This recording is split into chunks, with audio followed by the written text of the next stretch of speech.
Salam sejahtera buat kita sekalian, dimanapun kita berada di saat ini. Semoga kita dalam keadaan sehat selalu dan diberkati oleh Tuhan.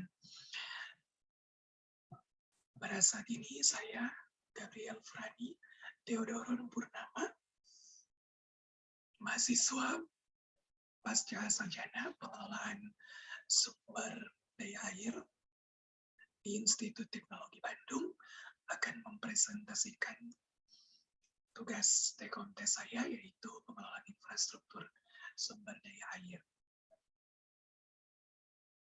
Dan di sini ada penjelasan terkait Sungai Citarum dan perencanaannya.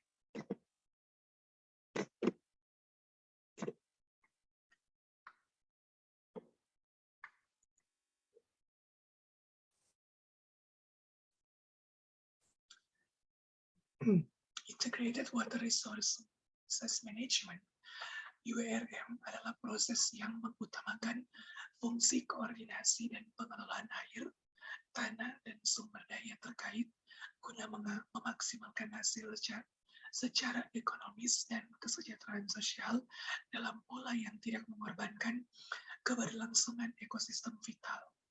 Global Water Partnership Technical Advisory Committee 2000.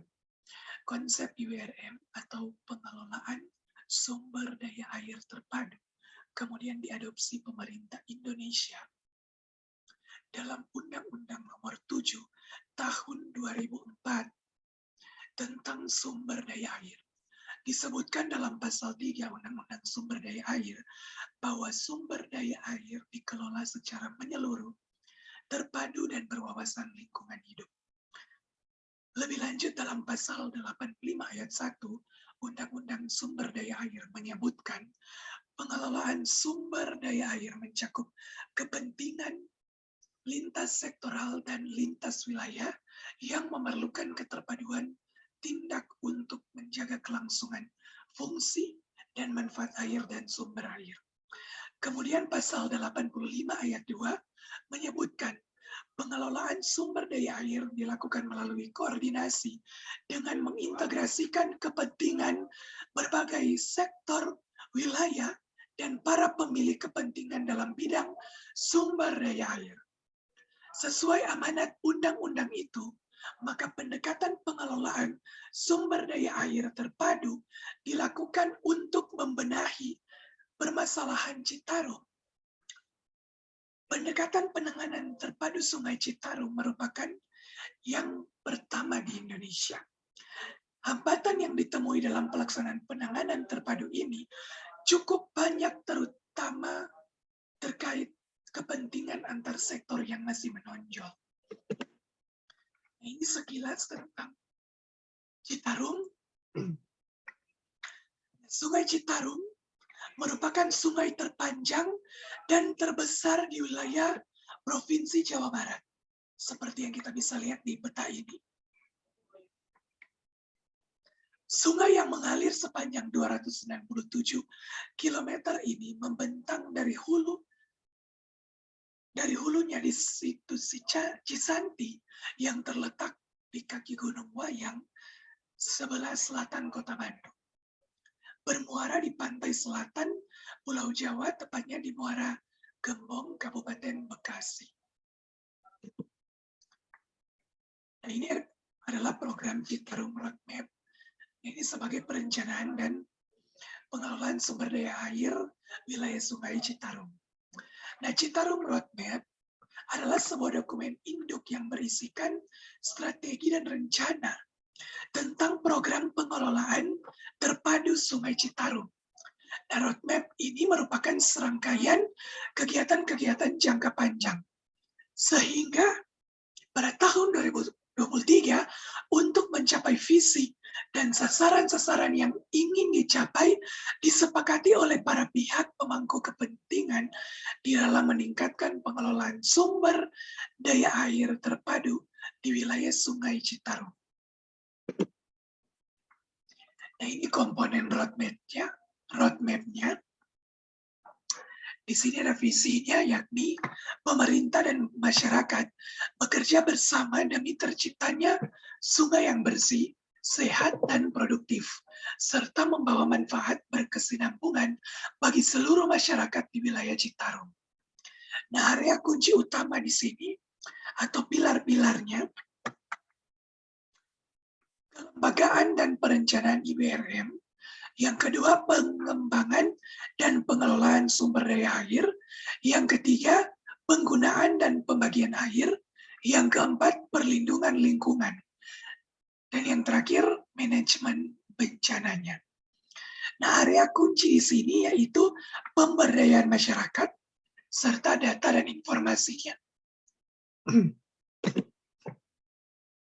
Kelembagaan dan perencanaan integrated water resource management IWRM ini berhubungan dengan penguatan kelembagaan. Termasuk ke dalamnya adalah peningkatan kapasitas lembaga, pengembangan kebijakan, diantaranya kebijakan yang mengatur penggunaan dan pembagian air, pengelolaan limbah, pengelolaan pengairan secara partisipatif, dan lain sebagainya.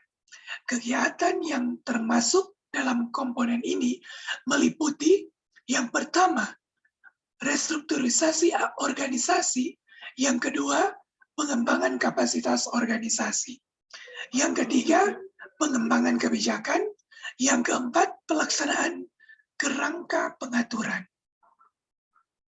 Yang kelima, perencanaan IWRM, termasuk perencanaan finansial. Yang keenam, regulasi, termasuk lisensi penggunaan air dan pembuangan limbah cair. Yang ketujuh, penetapan tarif air. Yang kedelapan, partisipasi kelembagaan dalam manajemen irigasi. Nah, tujuan yang akan dicapai dalam komponen ini adalah mencapai kerangka kerja organisasi yang efektif, penetapan tanggung jawab dan bentuk kerjasama yang jelas antar stakeholders dalam WS Citarum meliputi aspek in-stream maupun off-stream. Kedua, mencapai mekanisme koordinasi yang efektif dalam pengelolaan sumber daya air WS Citarum. Mencapai kerangka hukum yang komprehensif dan harmonis untuk pengelolaan sumber daya air yang efektif dalam WS Citarum. Nah, membangun mekanisme yang keempat, membangun mekanisme perencanaan SDA yang transparan, efektif, dan holistik dalam hubungannya dengan perencanaan tata ruang yang fiskal, dengan mengoptimalkan aspirasi dan kebutuhan dari stakeholders terkait. Yang kelima, mencapai mekanisme pengaturan atau lisensi izinnya ini yang efektif secara operasional untuk pemanfaatan air permukaan dan air bawah tanah.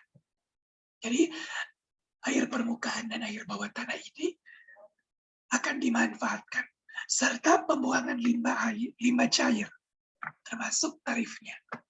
Nah, lembaga tentu akan dipersiapkan juga pentingnya lembaga pengelola sumber daya air ini yang akan memanfaatkan teknologi tepat guna dalam mencapai pengelolaan sumber daya air yang berkesinambungan.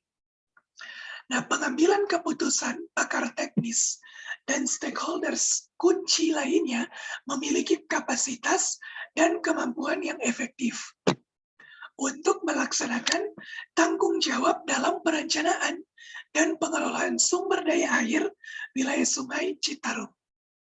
Yang ketujuh atau yang terakhir.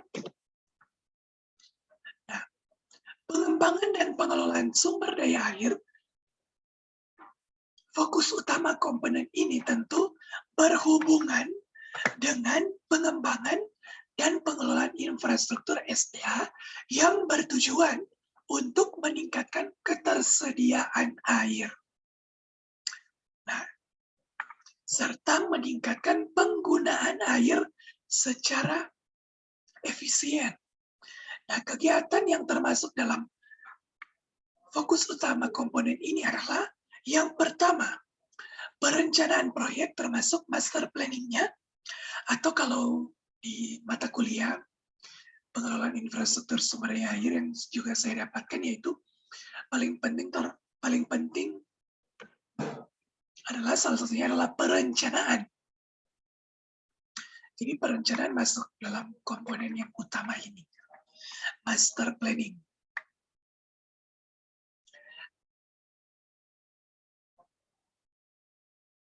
Atau sering juga disebut dengan ESIT-LACOM.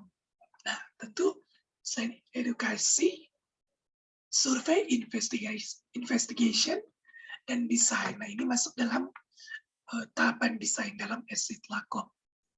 Nah, yang kedua, pembangunan infrastruktur untuk penyimpanan dan distribusi air, waduk, saluran, dan sistem perpipaan. Yang ketiga, operasi dan pemeliharaan infrastruktur dalam ESIT-LACOM ini termasuk dalam operation dan maintenance. Yang keempat, mempromosikan penggunaan air secara efisien dan efektif. Irigasi, hydropower, air minum, dan sanitasi. Aquaculture, rekreasi, dan lain-lain. Kemudian pembuatan sumur, penggunaan air bawah tanah. Nah, jadi mempromosikan ini juga bisa termasuk dalam education. Jadi 1, 2, 3, 4, 5 ini bukan merupakan langkah, tetapi kegiatan yang termasuk dalam fokus utama komponen. Tentu kita harus mendahului mempromosikan penggunaan air. Education ini. Dalam ESIT-LACOM. Nah, tujuan yang diharapkan dari kegiatan tersebut adalah yang pertama, mencapai peningkatan sumber air atau sumber baru untuk irigasi, industri, hydropower, rumah tangga, aquaculture, rekreasi, dan penggunaan lain yang dilakukan secara konsisten dengan ketersediaan dan kesinambungan air tersebut. Nah, yang kedua, seluruh masyarakat yang ada di sekitar wilayah Sungai Citarum memperoleh akses yang memadai terhadap air minum dan sanitasinya. Nah, yang ketiga, seluruh bangunan air mampu beroperasi sesuai dengan kapasitas rencana yang ada. Nah, tentu ini dalam tanggung jawab bersama dalam ESIT-LACOM dalam tahapan controlling, sehingga setiap stakeholder yang bertanggung jawab dalam mampu mengoperasikan ini, baik kontraktor dalam pembangunannya, konsultan, sampai kepada siapa yang mengoperasikan, operation and maintenance, ini mampu sesuai dengan kapasitas rencana. Maka harus ada penjelasan juga dari pihak kontraktor, konsultan, kepada yang nanti akan mengoperasikan. Sehingga tidak terjadi mispersepsi untuk melakukan pengoperasian. Yang keempat, melaksanakan pengelolaan aset yang berkesinambungan untuk seluruh prasarana air di wilayah Sungai Citarum. Nah, siapa pemangku kepentingan ini?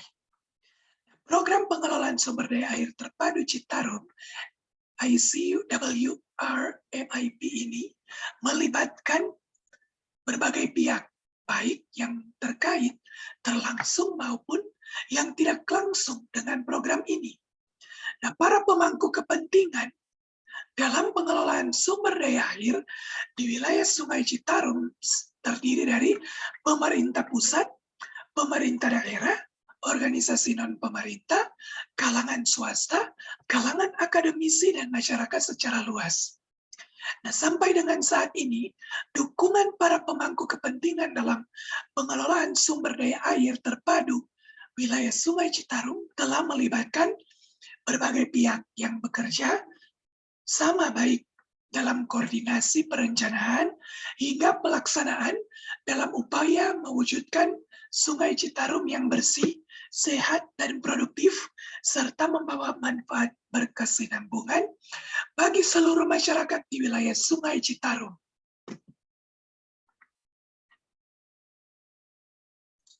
Nah, ini partisipasi stakeholder dalam upaya kepedulian terhadap Sungai Citarum. Nah, di sini ada institusi, organisasi, siapakah dia? Yaitu siapa yang memiliki ketergerakan, atau mereka yang siapapun bergerak dalam upaya kepedulian terhadap Sungai Citarum. Nah, tentu kita semua ini masyarakat, pemangku kepentingan, siapapun kita dapat membantu menginformasikan seputaran kegiatan institusi yang ada. Sehingga komunikasi itu boleh tercipta dengan baik. Sehingga program-program yang dijelaskan tadi bisa terjalankan. Bisa langsung kepada institusi atau organisasi yang menaungi ini. Kemudian akademisi, siapakah itu? Yaitu kita bisa jadi, yaitu mahasiswa. Nah, sebagai bentuk pengembangan database dan kelengkapan Citarum Knowledge Center, saat ini banyak studi yang telah kami kumpulkan untuk memperkaya pengetahuan mengenai Sungai Citarum.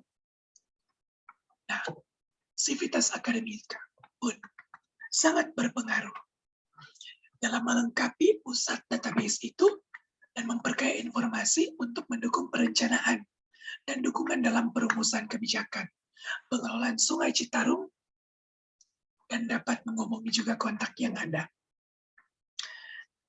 Nah, jika itu adalah perusahaan, tentu kepedulian terhadap lingkungan sekitar. Saat ini banyak perusahaan memulai program aksi tanggung jawab sosial perusahaan atau CSR, Corporate Social Responsibility. Pada umumnya program CSR ini dilakukan berdasarkan penilaian kebutuhan terhadap lingkungan dan kebutuhan masyarakat di sekitar perusahaan. Nah, program ini juga meliputi kegiatan monitoring dan evaluasi untuk mengukur efektivitas dan dampak dari program yang ada. Nah, keterlibatan perusahaan atau pihak swasta melalui program CSR-nya sangat penting bagi rehabilitasi Sungai Citarum. Baik bagi perusahaan yang bekerja di daerah aliran Sungai Citarum ataupun di luar itu. Ada berbagai bidang yang dapat diperbaiki di sekitar Sungai Citarum, antara lain penyediaan fasilitas air dan sanitasinya, kampanye kesehatan, hygiene promotion, pendidikan, konservasi, dan berbagai bidang lainnya. Nah, pengelolaan sampah dibangun di daerah aliran Sungai Citarum ini merupakan sebuah penerapan aplikatif pengelolaan sampah. Nah, Kementerian Lingkungan Hidup dan Kehutanan KLHK kembali membangun fasilitas pengelolaan sampah di 5 kabupaten daerah aliran sungai di Citarum. 5 daerah tersebut yakni Kabupaten Bekasi, Purwakarta, Subang, Indramayu, dan Kabupaten Sumedang. Nah, 5 daerah ini dalam kerangka pemulihan daerah aliran Sungai Citarum, tahun lalu sudah melakukan pembangunan fasilitas di 6 daerah. Dan kali ini kami membuat pembangunan pusat daerah ulang sampah dengan kapasitas 10 ton per hari, termasuk pembangunan bank sampah, induk, serta sarana dan prasarana pendukungnya. Nah, edukasi para operatornya dan masyarakat di sekitarnya bisa menggunakan dengan baik. Dengan membangun pengelolaan sampah di sana, bisa membantu pengendalian sampah yang masuk ke laut. Karena 80% sampah yang ada di laut berasal dari aktivitas di darat dan 20% aktivitas di laut. Nah, yang ketiga, fasilitas pusat pengelolaan sampah dapat mengurangi emisi gas rumah kaca sekitar 5.000 ton karbon dioksida per tahun. serta mengendalikan pembentukan gas metana dengan mengurangi jumlah sampah yang ditimbun. Nah, ini pustaka-pustaka yang dapat bisa dikunjungi terkait paparan di saat ini. Terima kasih, mohon maaf jika ada kesalahan dalam penyampaian paparan. Kita tetap dalam keadaan yang sehat selalu dan selalu semangat menikmati indahnya perjuangan yang ada. Terima kasih dan sehat selalu.